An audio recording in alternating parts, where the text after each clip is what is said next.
Right. Mummy, you were born Gertrude Griver. What was the year you were born in? 1920. And the date you were born? The 21st of January. Right. What was your position in the family? What were the other... I was fourth. Fourth. And can you tell us the names of your brothers and sisters? My eldest brother was Asher. My next brother was Norris. My sister was Irene, known as Reenie. Then there was me, and then there was Minnie, whose name was really Miriam, but we called her Minnie. And what's the first thing you can, if you think back, what was your first memory as a child? I think you did tell me once what it was. It wasn't a very nice memory, it was a bit of a sad memory. Can you tell us about that? Yes, the first memory that I remember, I must have been 3 or 4, and we had a lady that used to come and do the cleaning, and she used to do washing as well.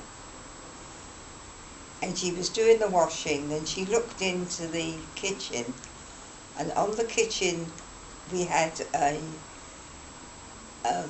what I would call it a couch, and my little cousin Johnny was on this couch. He was about a year younger than me, and his mother had just died, and it was the funeral, and I remember her clearly looking through and saying, "Poor little so-and-so. Little does he know he hasn't got a mother anymore." At the time I never quite realised what it was all about. But my aunt died just after childbirth.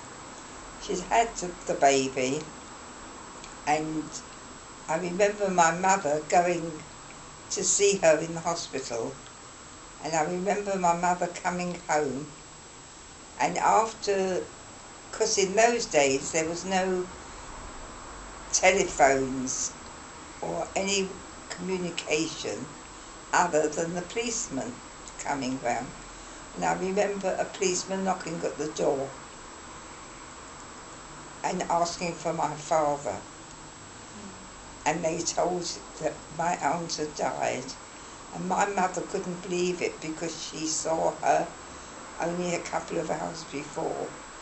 And I always remember it took my mother years to really think that she was dead. She always had this in her mind that they buried her when she was still alive. So that's... And that was the earliest memory I had. Mm-hmm. And after that I remember going to school. I went to the Wood Close School. Was that a Jewish school? No, it was a school which had, I should say, 50 or 60% Jewish children. But it was a very, very nice school, very good school. And it was near a park.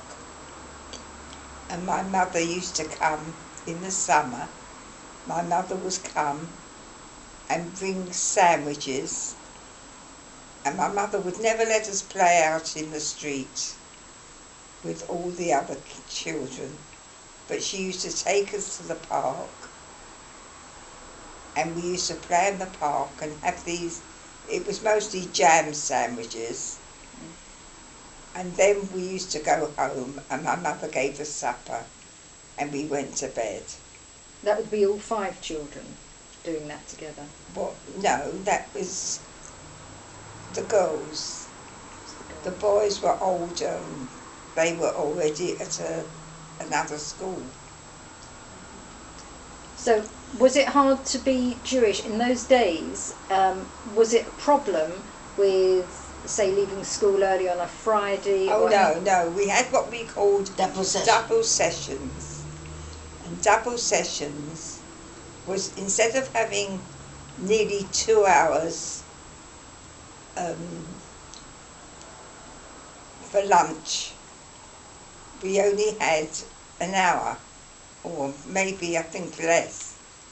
And instead of leaving school at 4 o'clock, we left school whatever time shoppers came in, or I mean earlier. Earlier. Was that for the whole school or just the Jewish children? No, the whole school had double sessions.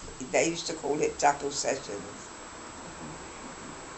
So then, when you were growing up, how did your family live? What was the accommodation like that you lived in? We had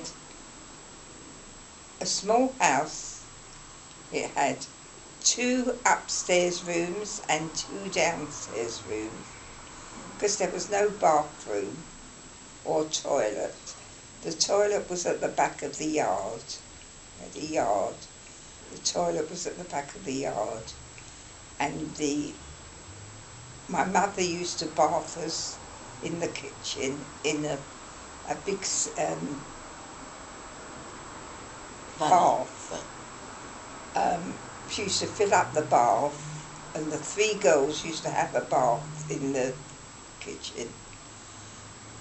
And it was those days that it was a day that the boys went to Cheder. So my mother had the time for us. And the boys had their wash later. But as we grew a little bit older, we went to the public baths, which very conveniently was only about 5 minutes walk. We used to go there. We used to have a towel. We were given a towel. We used to take our own soap and clean underwear with. And we used to we used to wait our turn, go into the bath, and the lady used to put the water in. Sometimes we thought the water was too hot and we wanted more cold, so we called out whatever number we were in, number 5, more hot water, or number 5, more cold water. 9 times out of 10 the ladies obliged, but sometimes if children were really naughty, they were really annoyed, so they wouldn't. No, you can't have any more hot water. You've got enough, or you can't have any more cold water. Get into the bath. Would you say that was quite fun? Did you enjoy that? Was that something that you... Yes, we did. Yes, we did. And then we had the towel, which we left there. And we used to take home, we used to put on our clean underwear and put the dirty underwear in a bag and take it home to Mother for washing. So you said you only had 2 rooms upstairs, but there were 5 children. And 2 rooms downstairs. Right, so where did you all sleep? Well, my mother and father lived with my father's parents, and they had the house next door, but they only needed the 1 bedroom. So the 2 boys slept next door. Right. And I don't remember what happened when they were younger. I can't remember but when the boys were younger.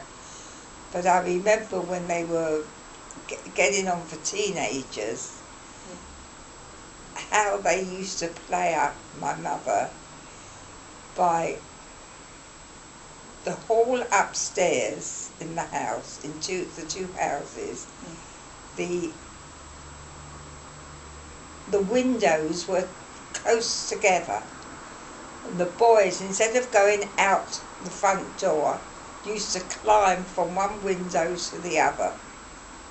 So they were quite cheeky. And they thought that they had great fun. Did the girls ever do that? No, because the girls never lived there. So you didn't go into your... No. Right. But my mother always had a Welsh maid. But we didn't have room for her to have a room. But we had a large bed. The three girls slept in one bed. And then the maid slept in another bed in the corner, which was like a camp bed. That's where she slept, and she had a cupboard there where she kept her things. But these Welsh girls came from little villages that they really had no idea what was going on in London. And I remember at one time, one maid came, and we had gas then. That was before we had the electric. We had gas, and we had gas up in the bedroom in a light. And she didn't know. My mother said, when you go to bed, turn the light out. Well, she blew it, because it was a small light. She blew and blew until she blew the light out. And when my father and mother came up to bed, my mother said, you know, I could smell gas. So my father said, oh, don't be silly, of course you can't. And then he said, you know, you're right. So my mother said, go into the room and see if everything's all right. And my father said, how can I go into the room with the girl is there? Never mind about the girl. The children are asleep in that room. And they went in, my father went in, and she'd blown the light out, and if my father hadn't have got in, they wouldn't have had the three children. All the maid. And she just didn't know. She also, at one time, my mother told her to take us to the park. And she couldn't understand why she couldn't climb the trees. They climb the trees where they live. Why can't I try? My mother said, no, you mustn't climb the trees here, because there's a park attendant who looks after the trees. She couldn't understand it at all. And that's about the earliest that I could remember. But after that, we had, although it was boys and girls in the school, the girls went into a different entrance to the boys. And the boys' playtime played downstairs. But the girls had, on top of the school, was a flat roof, and we had to go upstairs, and we played upstairs. Consequently, when we had a netball match, we nearly always won, because the other team was really scared that the ball was going to go over the top, and we knew exactly how to play on the roof. Were you in the netball team? And I was in the netball team. And then after that, we went on to, there was the 11 plus, and we went to a school, well, I suppose it must have been about a 10-minute walk. It was called Robert Montefiore. And it was the school that the Montefiores took an interest in. And it was the same, it was a certain amount of Jewish children, a certain amount of non-Jewish children. Was there actually a quota, or? No, we went in there. And we did quite a lot of work for, there was, she used to bring, the Lady Rothschild used to bring in flannelette material, white, and we had to make nightgowns from them for children that were in orphanages. Okay. And it was from there that I learnt herringbone stitch we had to do. And herringbone was the craze, the stitch that we did. And I went there until I was 14. Now, I know something happened when you were going to leave school, that somebody came to speak to your mother. Yes, and my mother, somebody came to speak to my mother and said that I had a very high IQ and it was a waste to put me into my mother wanted me to be a dressmaker.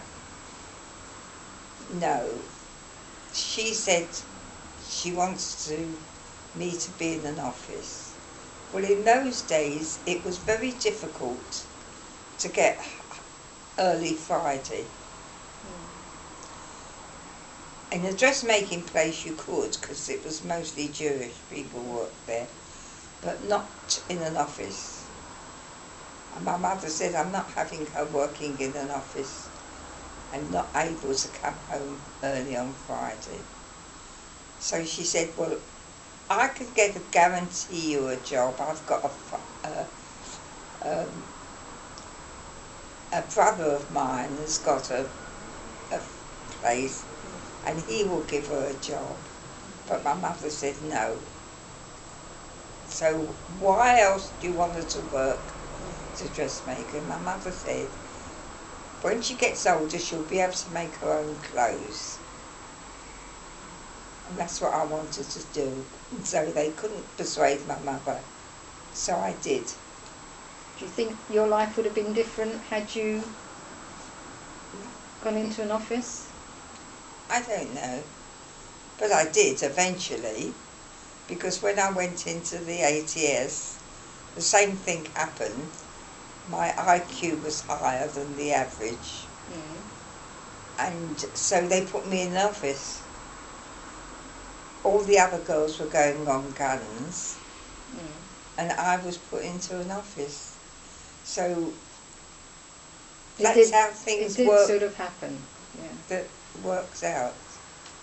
So when you were in the army, so the gap between 14 to how old were you when you went into the army? 19. And in those years, from 14 to 19, yeah, I worked. You were working in the factory. Yes, but we did blouses, mostly blouses. And what was did you have any sort of social life apart from working? I used to go to a girls' club, and where I did drama, and once a week I did that, and I was in various shows that they put on. Not big parts, but I dressed up. That was and did you have to help your mother in the house? Was that something else that you had to do? Definitely. So every Sunday. What did you have to do in the house? Every Sunday we did all the housework. All that, even though you had the maid. No. By that time, my mother didn't have the maid. My mother only had the maid while we were young. Right, okay. But when we were old enough to do the housework, my mother just had a weekly woman. Okay. But on top of that, every Sunday we were made to do the housework. Right. And what about cooking? Did you help with cooking? No. Well, it's one thing my mother never did. My mother was never a good cook. Right. And she just couldn't be bothered to have us in the kitchen. Right, okay. So she said, if you do the housework, that's as much as what I want you to do. And for Shabbat, did you have various jobs things you had to do before Shabbat came in, or did your mother do all of that? And my mother did it all. Right. So it was just Sunday that was your... Yeah, because the time we came home from school, we didn't have the time, and the time we came home from work, we didn't have the time. Right. Okay. So how old were you when the war broke out? I was about 19. And you went straight away? You went into the army? No. I worked. I didn't. They didn't call up the girls so quickly. So you were actually called up? No, I was called up, and they sent me to Leicester because I said that I wanted kosher, and they said, well, we've got a job for you in Leicester, but when you get to Leicester, it's up to you to go to the synagogue and make arrangements. Well, when I did that, they said, the rabbi there said, I haven't got anywhere for you to go. Go back to London and tell them. So I came back to London, and I told them, and they said, well, all right, we'll wait and see. When we need you, we'll call you again. And then they called me, and they wanted me to go to Wales into a munition factory. And I came back and I said to my mother, I'm not doing that, because when will I have time off? It will be like a factory, and I'll have 2 weeks a year. I'll be better off if I go into the ATS. At least I know every 3 months I get a leave. Sorry, I don't understand. You were called up, but what's the difference between being called up and going into the ATS? Well, I was more or less what they called a volunteer then. In the ATS, you were a volunteer? Yeah. And you were allowed to do that? You could go change your mind? I could have, rather than do that work in Wales, I said I'd sooner do ATS. And I did it. What does ATS stand for? Auxiliary Territorial Service. Right. Women. And then I got a letter to go to, where was it? Greenford? No. Was it Greenford? No, up north. I forget the name of the place. And I went up there, and I did my 6 weeks training there. Before I went, my father went to the Beth Din and got a letter to say that I was Orthodox Jewish, and if there was any time that I needed, that I would be able to have it, like for Yom Tov. So, do you remember the name of the place that I was at? We'll come back to that. Yeah. And then I went. Then after the 6 week training, I came back to London. But before I came back to London, they called all the girls in to tell them where they were going to be stationed. And when I went in, they said, you've got a high IQ. And looking through your papers, you have a brother, Uncle Norris was in Palestine at the time, and he was in the Royal Mechanical Engineers? Yeah, the Royal Mechanical Engineers. And this place that they were sending me to was a place that sent things to the Royal Mechanical Engineers, like any, if they needed any equipment. So all I had to do was to write out, I had dockets, and I had to write out the dockets, write out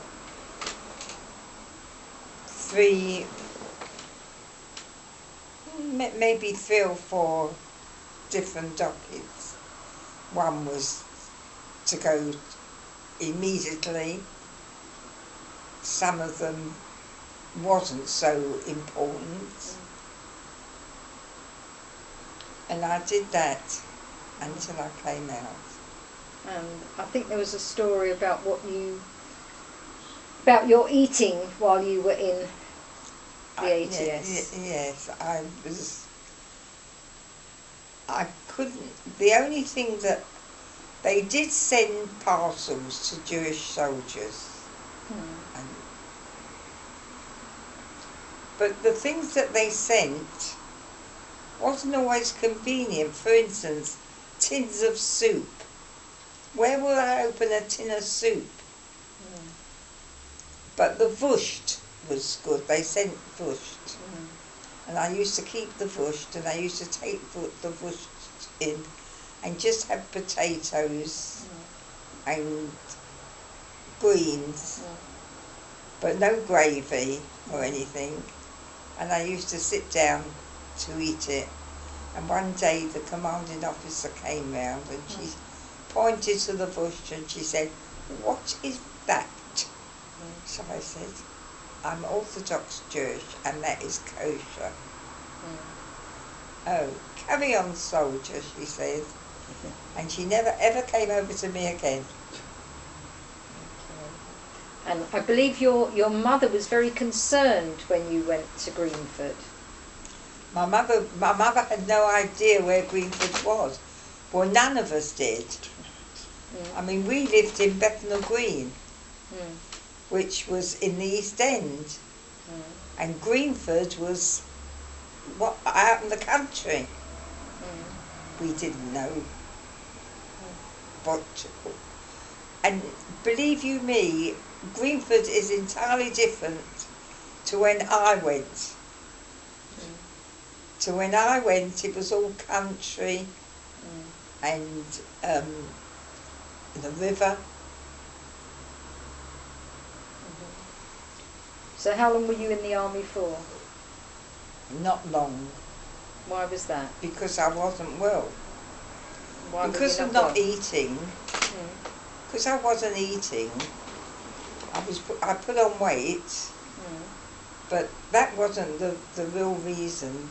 The reason was because I was undernourished, I was fainting. So when I used to go on parade, Private Driver was on the floor.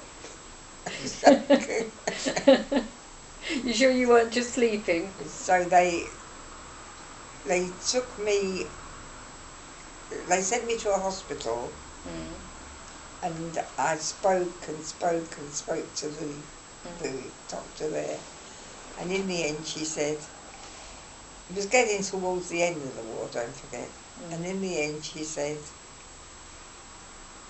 "Not everybody's cut out for service life, and I can see that you're not. So we'll give you a discharge." And they discharged me. And what year was that? 1943.